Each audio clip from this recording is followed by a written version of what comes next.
All right, Coach, we're going to talk about the Shore Four. It's our new segment. I like it. 4 big headlines from the weekend. The things that have stood out to us, whether it's on the field performances, bigger picture things, upsets, big wins, whatever whatever it could be. And we're going to start with 2 games that I think were eye openers for people as far as teams that kind of came in as underdogs, surprised some people, got a big win. That was also huge for their playoff pursuit and seeding. And let's start with Long Branch grinding out a big 14-10 win over Middletown North, down 10-0 at halftime. They get the second half shutout. They come back and win it. That kind of shook up that division race. It looked like it was going to be Middletown North, at least as the main challenger to Toms River North. But that was a nice win for Long Branch, who I feel like had kind of been under the radar the last couple of weeks. And Coach King needed that. I mean, they were 1-3. I mean, he's filling in shoes for Coach Danny George. They were big shoes. They're 1-3, and they play a game against Middletown North. Has high expectations. We're going there 3-1, number 8 in the Shore. And what a game! What a game! Val Barnaby was our assistant coach of the week for Monmouth. Great job defensively. Zaheem Brown had 2 big plays at the end of the game. He had a big tackle that ended the drive, and then he had an interception to seal the game. Zaheem Brown, the junior cornerback, did a great job. Here is a freshman. Remember this name, Miguel Maldonado, tight end linebacker. He starts both ways for Long Branch. Big. Which is saying, if you're starting as a freshman for Long Branch, that's definitely somebody to keep an eye on. Yeah, and these are names that kind of with Sekou Camus and Shamar Williams, these Ernest Reevy. These guys are getting thrown in there, which is huge because now they got a chance to make the state playoffs. And if they're in the playoffs, they definitely are going to be a threat because they do got the athletes. But they played some inspiring football, winning 14-10 against Middletown North. That's an impressive win. Yeah, I think the big thing was defensively. This was a Middletown North team that had been playing really well on offense, and they jump out to a little lead. So to get a second half shutout against them on the road. I mean, Long Branch's offense has still struggled at a lot of points this year with a lot of new faces in there. But defense has shown it can be the backbone of that team and makes them dangerous come playoff time. And in another game, which wasn't really much of a defensive battle, but turned out to be an absolute barn burner, probably the game of the weekend in the Shore Conference as far as just going back and forth and high scoring. Raritan goes on the road and gets a huge win over St. John Vianney. 36-33, number 13. I mean, we're talking upset. They're pretty closely ranked, but they were the 13th ranked team. St. John Vianney, had a 5-game winning streak after losing their opener. That.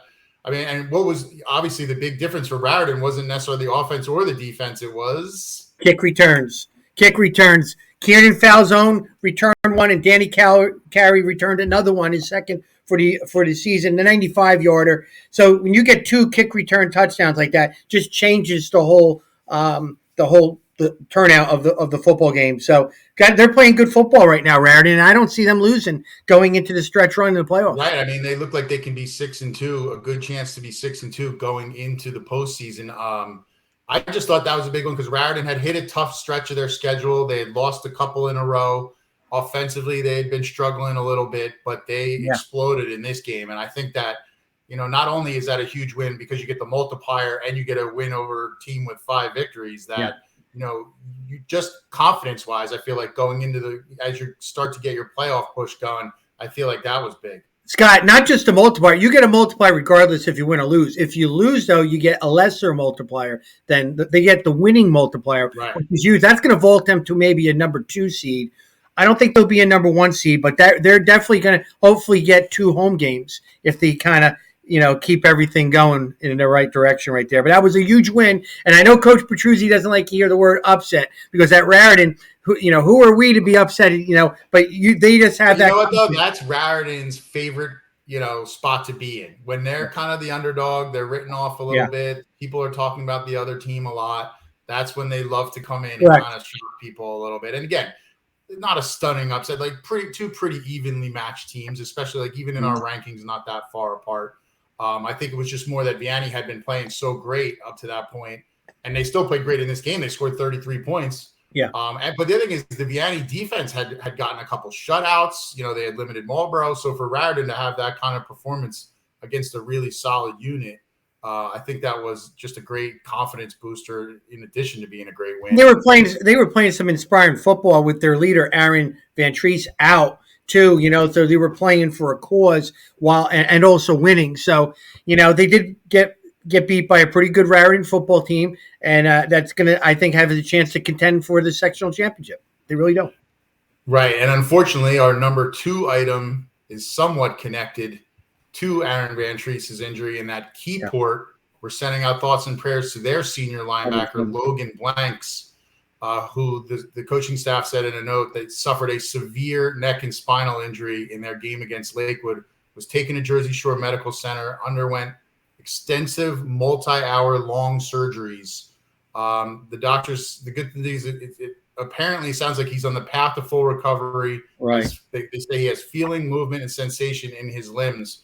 But again, like after already what happened to Aaron Van Treese suffering a serious spinal cord injury, to have that seemingly happen again within the span of like less than a month, that's just another frightening thing. And we're thankful that it sounds like at least the prognosis going forward for him is good.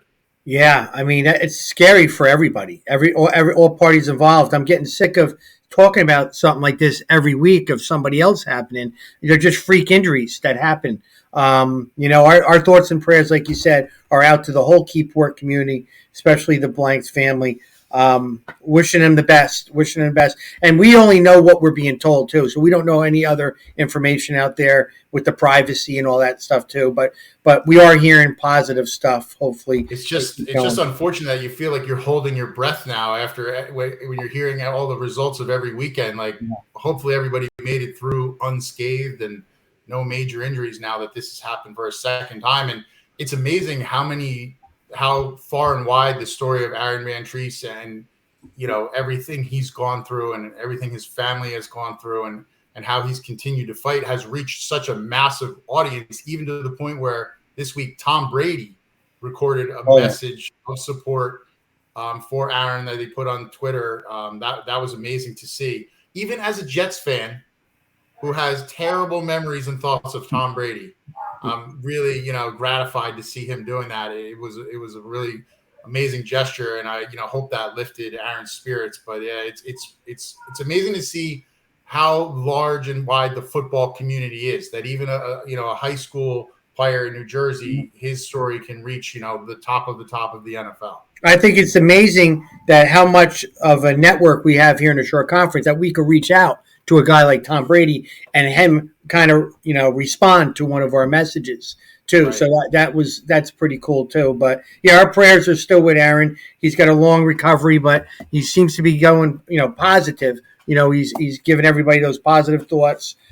Just very upsetting things that you got to think about when football should be exciting, fun, and all that stuff. But there's also the other side of it where there's a lot of people kind of looking on the outside, with injuries. It stinks. And speaking of which, another sort of somewhat outside of football issue, Asbury Park with their second game this year that's been canceled. They were supposed to play Keansburg. School officials said that the threat of a shooting, apparently, or some kind of act of violence or something like that, a threat of violence at the game caused them to just cancel the game. Neither team gets a forfeit or anything, right? That's correct, right? There's just no game. Well, that's what I was told, that it wasn't a forfeit. It was just a canceled out game. And again, safety first. We're always about safety because the game isn't just about the players on the field. You have spectators, you have family, you have kids, you have all that stuff. So safety is number one. But from a football standpoint, Asbury Park needs to play. I think you have to play 7 minimum games. They'll only have 6 now at the cutoff. Now, the Keansburg superintendent said we were going to play this at a later date. Where do you fit in a new game when you have games already every week? So I don't think that was a well thought out process unless they're saying we'll play it afterwards and we'll get a waiver from the state for Asbury. Right. That could be my only other thought, that you'd have to petition the NJSA if you have to have that extra game because, you can play it later in the year, but if it's past the cutoff, it doesn't matter. You're just playing it to play it. So, but Scott, the other thing, a shame because now, that's 2 games now that with the first game with ineligibility issues and now this. And I could see where they're coming from in the sense that we had a game earlier this year where Collingswood was playing a school from Camden, and they literally canceled the game in the middle of the third quarter out of a threat of violence like that was supposed to be imminent, and people are fleeing the field. You don't want that to happen, but still, this is a really difficult situation for Asbury Park. But Scott, there's usually a winner and loser, a forfeit, whatever. The residual points that these other teams that have played Asbury or Keensburg are counting on those wins or losses, and it affects them. So the state's got to do something, because that's a vacated game a week for playoffs. And Asbury Park is a playoff caliber football team, but they can't keep having all these little bumps in the roads. I mean, they've had like 3 different things, and we only played it just would be a shame, given everything they've gone through this season, and have had a pretty solid year, to not even be able to compete in the state playoffs because of that. It would just be brutal, given everything this team has already tried to fight through. I guess we'll see how that situation shapes up, going forward. Yeah. Now for our fourth item in the Shore Four, your old program, a guy breaking records. Yeah. JoJo Bivens, congrats. Yeah, Joe. Now the all-time leading rusher for the Bengals. Proud of him. JoJo Bivens is the all-time leading rusher at Barnegat with over 2,284 yards. Worked hard at it. Had a great junior year. Whose record did he break? You got to know this off the top of your head. Yeah. He broke Charlie Cotton's record. Charlie Cotton from 2016. 2018. 2018. JoJo Bivens is the best running back Barnegat ever had. I could say that because I coached every one of them. Outstanding athlete. Anytime he touches the football, I have him in class. So boy, he was happy. We had a little party for him and all that. Well deserved, And also Kevin Smith was our offensive assistant coach of the week for Ocean County. Yeah. Well deserved. They actually came in scoring only 27 points the whole season and doubled it, and they scored 27 points in a win against Manchester. So congratulations to JoJo Bivens and Kevin Smith, the offensive coordinator. Yeah, and one other last superlative performance was more of a team one that I'd like to call out. Middletown South's offensive line. They ran the ball 54 times for 304 yards in the 27-21 win over Rumson. I mean, that's when your coaches realize we have a physical advantage. We're putting it all on your back. So to do that against a quality team, you got to give a shout out to. That's probably like the ultimate offensive lineman's dream, to run the ball 50 plus times in a game. That's quite an accomplishment, doing it against another team in the American Division. I mean, that's good football there in the SEC, right?